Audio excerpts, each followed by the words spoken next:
Senator Nyamu.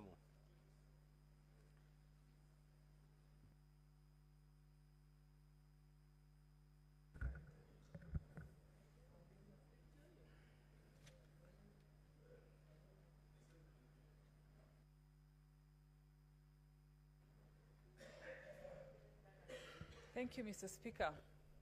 I can assure you, Mr. Speaker, none of us is enjoying these proceedings of an impeachment motion against the Deputy President, and particularly those of us from the government side, the Kenya Kwanza Coalition, and for obvious reasons, Mr. Speaker, because he has been our leader. We have been in the trenches with him, fighting for this government, and so it has come to this, and I can assure you we are not particularly very excited about it. I personally have interacted with him on numerous occasions.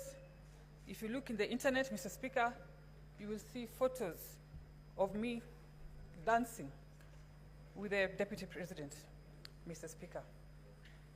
I have followed these proceedings very keenly. All the 11 counts,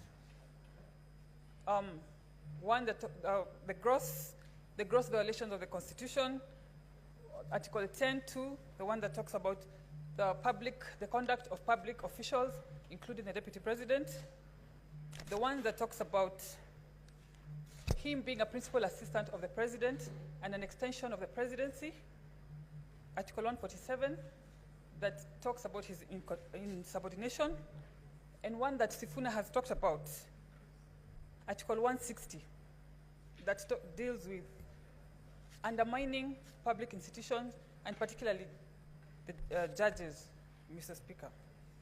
I have been born and grown up in Nairobi County, in Eastlands particularly. And where I come from, when we grow up, we are not even aware of each other's tribe. Our neighbor could be from any other tribe. And so when I hear the Deputy President talking and allocating shares to citizens, I am aware that he's excluding more than half the population of Nairobians from service delivery, the same people that me and Sifuna are always here fighting for, every day, for allocations and for services, Mr. Speaker. And as if that was not enough, he was in the CBD the other day, addressing Nairobians in the Kikuyu language, assuming that all Marikiti traders are Kikuyus. Mr. Speaker, nothing can be further from the truth. And sowing seeds of tribalism in Nairobi is very, very dangerous. If you have seen the slum setup, where people live together, all tribes together, I do not want to imagine if you sensitize these people and make them aware of their tribes and their lack of shares in their own country, Mr. Speaker. And finally, in future, I want to call upon presidential candidates to make it a very critical attribute of their running mates, to have political maturity and to have a national outlook, Mr. Speaker. Because to some extent, we want to put some blame on the president, because we are wondering what he looked at when he picked his running mates. Thank you, Mr. Speaker.